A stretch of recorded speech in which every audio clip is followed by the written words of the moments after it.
कम से कम इनको अपने बारे में सजा के लिए क्या कहना है।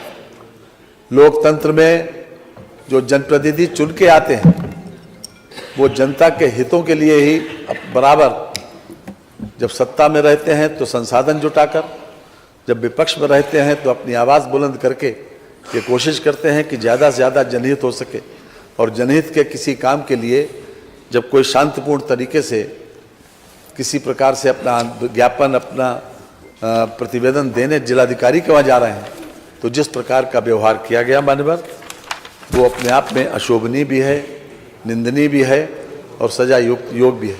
इसलिए माननीय आपने यहाँ पर ये व्यवस्था की है कि सभी पूरी विधानसभा आज कोर्ट में परिवर्तित हुई, लेकिन किसी भी निर्णय से पहले, हम किसी भी प्रस्ताव से पहले ये जानना चाहेंगे कि आपका पक्ष क्या है। आपको भी कन्विक्शन के के अंतराल पर कन्विक्शन के मामले में कि कितना दंड इनके लिए हो, इनको भी सुन लिया जाए कि क्या स्थिति है। मैं सुन लेता हूँ।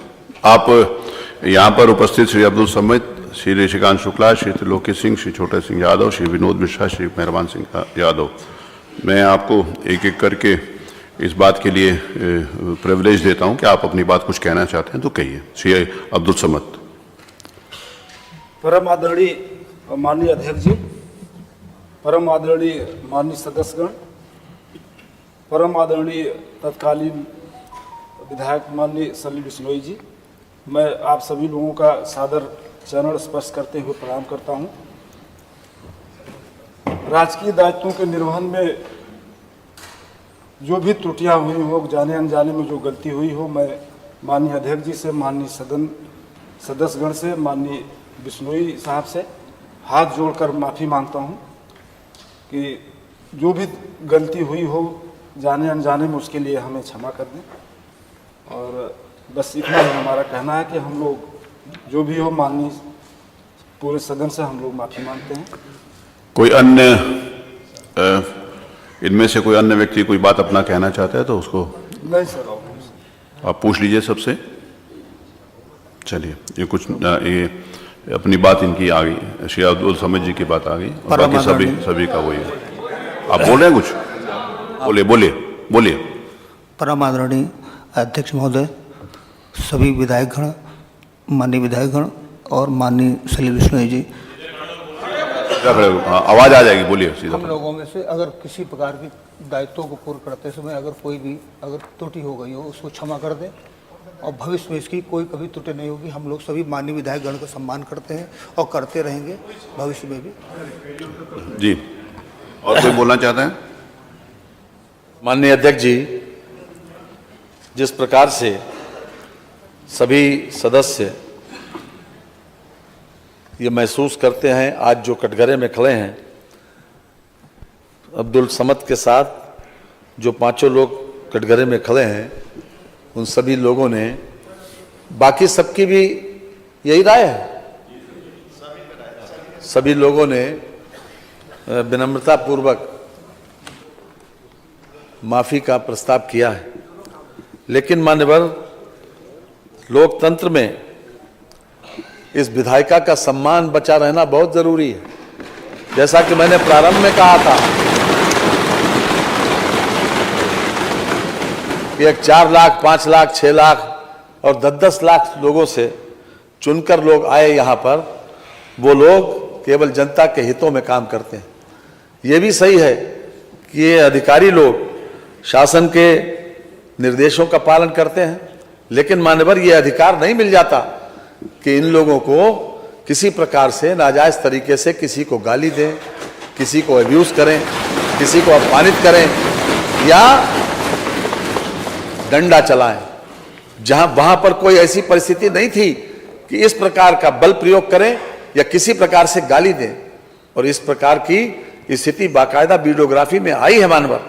ये सही है कि हम आपसे भी अनुरोध करेंगे कि संवेदनशीलता तो जरूरी है, निभाना भी चाहिए, लेकिन मान्यवर फिर भी चूंकि आज ये सदन कोर्ट में परिवर्तित हुआ और आपको सर्वाधिकार है हर तरह से, और इसके संबंध में भी कई प्रकरण यहाँ विधानसभा में, चाहे 1959 हो, चाहे उसके बाद सन 89 हो, इसके बीच में भी एक दो प्रकरण ऐसे आए। लगातार इस बात को सुप्रीम कोर्ट ने भी मेजॉरिटी जजमेंट से इस बात को परिभाषित किया है कि किसी भी तरीके से जुडिशरी और जो व्यवस्थापिका है वो किसी प्रकार से एक दूसरे के काम में हस्तक्षेप न करे।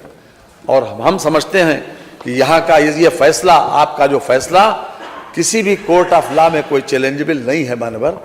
इसलिए मैं विनम्रता पूर्वक ये प्रस्ताव करूंगा कि चूंकि इन लोगों का व्यवहार, अपने इन्होंने जो कुछ कहा है उसके ऊपर हम ये चाहते हैं कि मिनिमम इनको सजा दी जाए। इसलिए मैं प्रस्ताव करता हूं कि श्री सलील बिश्नोई तत्कालीन माननीय सदस्य विधानसभा उत्तर प्रदेश कानपुर नगर द्वारा श्री अब्दुल समद तत्कालीन क्षेत्राधिकारी बाबूपुरवा कानपुर नगर तथा अन्य 5 पुलिस कर्मियों के के विरुद्ध अभिसूचित विशेषाधिकार हनन एवं सदन की अवमानना के लिए दोषी कर्मियों श्री अब्दुल समद तत्कालीन क्षेत्राधिकारी बाबूपुरवा कानपुर नगर, श्री श्रीकांत शुक्ला श्री तत्कालीन थानाध्यक्ष किदवई नगर कानपुर नगर, श्री त्रिलोकी सिंह तत्कालीन उप निरीक्षक थाना कोतवाली कानपुर नगर, श्री छोटे सिंह यादव तत्कालीन कांस्टेबल थाना किदवई नगर कानपुर नगर, श्री विनोद मिश्रा तत्कालीन कांस्टेबल थाना काकादेव कानपुर नगर, श्री मेहरबान सिंह यादव तत्कालीन कांस्टेबल थाना काकादेव कानपुर नगर को एक दिन यानी आज रात के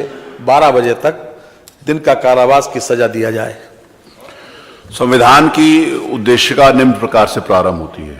हम सबको मालूम है कि हम भारत के लोग, भारत के संपूर्ण प्रभुत्व संपन्न, आगे पूरा डिटेल में लिखा हुआ है, इस संविधान को अंगीकृत, अधिनियमित और आत्मार्पित करते हैं। अतः हम भारत के लोग सर्वोपरि हैं एवं इस आदरणीय सदन के सदस्य भारत के लोगों का प्रतिनिधित्व करते हैं।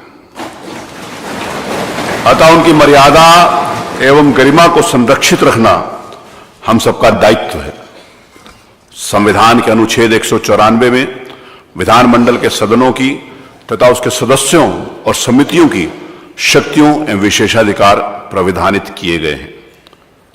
यह एक सत्यापित सिद्धांत है कि संविधान के अनुच्छेद 194(3) के अंतर्गत सदन विशेषाधिकार एवं अवमानना के मामलों में निर्णय लेने हेतु सर्वाधिकार धारित करता है तथा सदन का निर्णय इस मामलों में अंतिम होता है।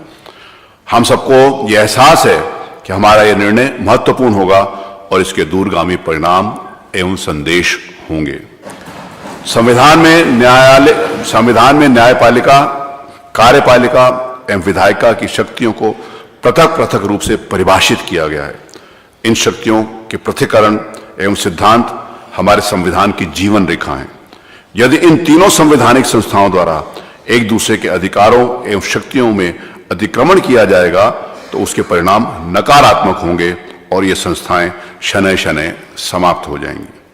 हमारा ये दायित्व है कि संविधान निर्माताओं ने जो योजना बनाई है हम लोग सम्मान करें और अपने अधिकारों का प्रयोग अपनी सीमा के अंदर रहकर करें। जनप्रतिनिधियों के लोकतांत्रिक अधिकारों एवं कार्यपालिका द्वारा सीमित नहीं किया जा सकता। इसी प्रकार से विधायिका द्वारा भी कार्यपालिका की सीमा में अनधिकृत हस्तक्षेप नहीं किया जा सकता। विधायिका तथा न्यायपालिका के परस्पर संबंध में अपने दायरे में रहने चाहिए।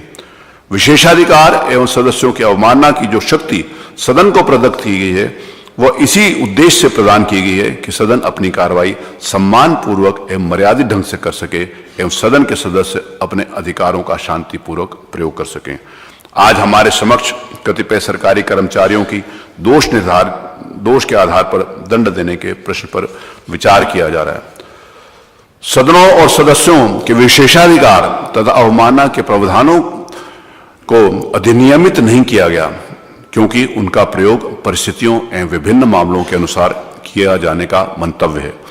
कई बार इस पर चर्चा की गई। विशेषाधिकार एवं अवमानना के बिंदुओं को अधिनियमित कर दिया जाए, परंतु इस संबंध में अभी तक कोई मतैक्य नहीं हो पाया।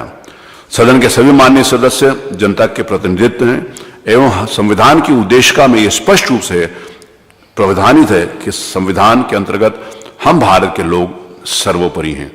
यदि जनता उसके प्रतिनिधियों के विरुद्ध लोकतांत्रिक अधिनियमों के प्रयोग में कोई बाधा आती है उसको रोकने के लिए विशेषाधिकार एवं अवमानना की शक्तियां प्रदत्त की गई हैं, अन्यथा यह संस्था महत्वहीन हो जाएगी। उपरोक्त वर्णित संवैधानिक